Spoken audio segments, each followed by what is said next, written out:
नमस्कार, मैं अंशुमान गौड़ आज की इस कक्षा में आपका स्वागत करता हूं। आज हम अध्ययन करेंगे कक्षा 10वीं की हिंदी विषय की पाठ्य पुस्तक में संकलित कवि सेनापति के ऋतु वर्णन के कवित्वों में से कवित्व क्रमांक 1 का। सर्वप्रथम मैं इसका वाचन कर रहा हूं, आप लोग ध्यान से सुनिए।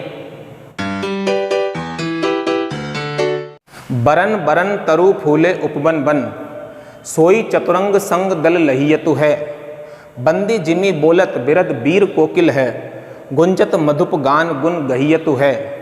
आवे आसपास पुहपन की सुबास सोई, सोने के सुगंध मांझ सने रहियतु है।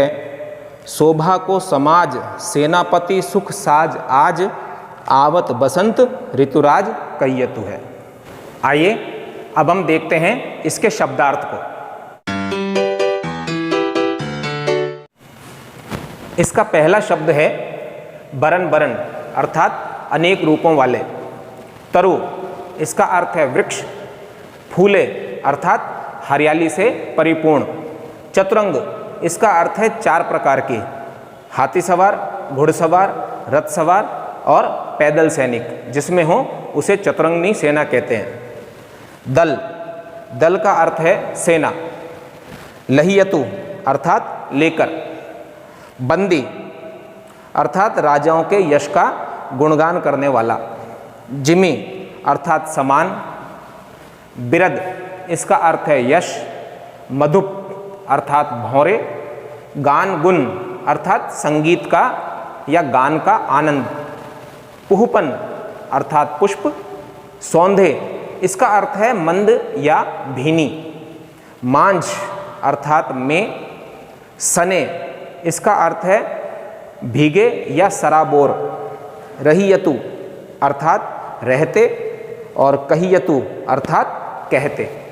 आइए अब हम देखते हैं इसके संदर्भ और प्रसंग को। प्रस्तुत कवित्व हमारी हिंदी विषय की पाठ्य पुस्तक के अंतर्गत संकलित कवि सेनापति के ऋतु वर्णन के कवित्वों से लिया गया है। इसके रचयिता प्रसिद्ध रीतिकालीन कवि सेनापति जी हैं। इसमें कवि सेनापति बसंत ऋतु का एक राजा की भांति पूर्ण राजसी वैभव के साथ आगमन का चित्रण कर रहे हैं। अब हम देखेंगे इसके भावार्थ को। बसंत ऋतु का एक राजा की भांति पूर्ण राजसी वैभव के साथ आगमन का वर्णन करते हुए कवि सेनापति जी कह रहे हैं कि जिस प्रकार एक राजा का आगमन होता है और उसके साथ उसकी सेना होती है, ठीक उसी प्रकार से बसंत ऋतु पर वन और उपवन में भांति भांति के अर्थात विभिन्न रूपों वाले जो तरु हरियाली से परिपूर्ण हैं, वृक्ष हरियाली से परिपूर्ण हैं, वे ही उसकी चतुरंगिनी सेना हैं। और अपनी उसी चतुरंगिनी सेना को साथ लेकर बसंत रूपी जो राजा हैं वो चले आ रहे हैं या उनका आगमन हो रहा है। बंदी जिमी बोलत बिरद बीर कोकिल है, और गुंजत मधुप गान गुन गहियतु है। कवि सेनापति जी कह रहे हैं कि जिस प्रकार से राजा के आगमन पर बंदीजन उनके यश का गुणगान करते हैं, वैसे ही कोयल भी अपने मधुर गान से, अपनी मीठी वाणी से उस बसंत रूपी राजा उसका बंदीजन के समान ही गुणगान कर रही है।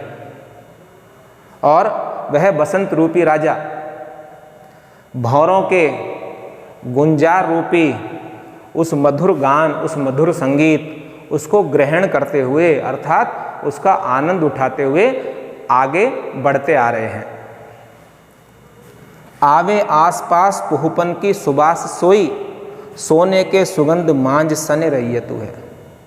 कवि सेनापति जी कह रहे हैं कि बसंत ऋतु में चारों ओर पुष्प खिल गए हैं, जिनकी सुगंध से सारा वातावरण सुगंधित है या सुरभित है।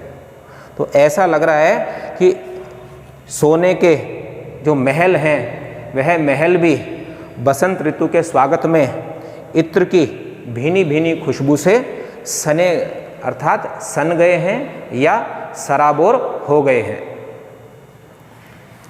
शोभा को समाज सेनापति सुख साज आज, आवत बसंत ऋतुराज कहियतु है।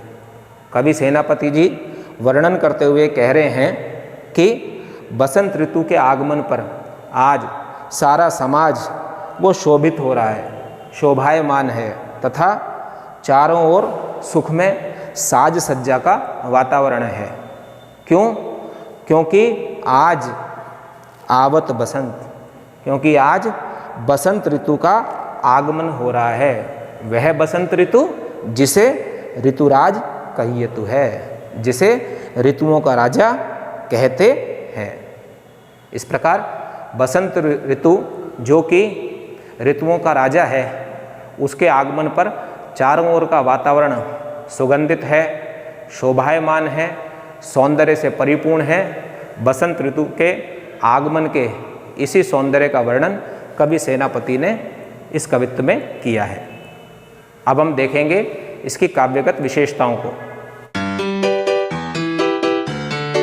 यदि हम काव्यगत विशेषताओं को देखें तो उसमें दोनों प्रकार की विशेषताएं बताई जाती हैं, भाव पक्ष की और कला पक्ष की। यदि भाव पक्ष की दृष्टि से विचार करें तो इस पद्यांश में कवि सेनापति ने बसंत ऋतु का एक राजा की भांति पूर्ण राजसी वैभव के साथ आगमन का चित्रण किया है। साथ ही इस कवित्व में हमें कवि के कल्पना कौशल का चमत्कार भी देखने को मिलता है। कला पक्ष की दृष्टि से हम सर्वप्रथम भाषा पर विचार करेंगे। इस कवित्व की भाषा साहित्यिक ब्रज भाषा है। भाषा सरल, भावानुकूल और प्रभामयी है। इस कवित्व की जो शब्दावली है वह भाषा पर कवि के पूर्ण अधिकार का संकेत दे रही है। यदि अलंकार की दृष्टि से हम विचार करें तो गान गुण गह्यतु, इसमें गै वर्ण की आवृत्ति है। बोलत बिरद बीर, इसमें बै वर्ण की आवृत्ति है। पास पुहपन, इसमें पै वर्ण की आवृत्ति है। सोने सुगंध सने, इसमें सै वर्ण की आवृत्ति है। और शोभा समाज सेनापति सुख साज, इसमें भी सै वर्ण की आवृत्ति है। इस प्रकार वर्णों की आवृत्ति होने से इस कवित्व में अनुप्रास अलंकार का सौंदर्य विद्यमान है। साथ ही बरन बरन, इसमें बरन शब्द 2 बार आया है, किंतु उसका अर्थ और अन्वय समान होने से यहाँ पुनरुक्ति प्रकाश अलंकार है। इस प्रकार इस कवित्व में अनुप्रास और पुनरुक्ति प्रकाश अलंकार का सौंदर्य विद्यमान है। यदि शैली की दृष्टि से हम विचार करें तो इस कवित्व में वर्णनात्मक शैली तथा आलंकारिक शैली है। यदि छंद की दृष्टि से विचार करें तो इसमें कवित्व छंद है और छंद की यति गति प्रशस्य है तथा उसमें संगीतात्मकता और गेयता का गुण है। इस प्रकार आज हमने इस कवित्व के शब्दार्थ, संदर्भ, प्रसंग, भावार्थ और इसकी काव्यगत विशेषताओं का अध्ययन किया। मुझे पूर्ण विश्वास है कि यह आपके लिए अत्यंत उपयोगी रहेगा। यदि आप कवि सेनापति के जीवन परिचय का अध्ययन करना चाहते हैं तो डिस्क्रिप्शन बॉक्स में उसका लिंक दिया गया है, आप वहां जाकर उसका अध्ययन कर सकते हैं। धन्यवाद।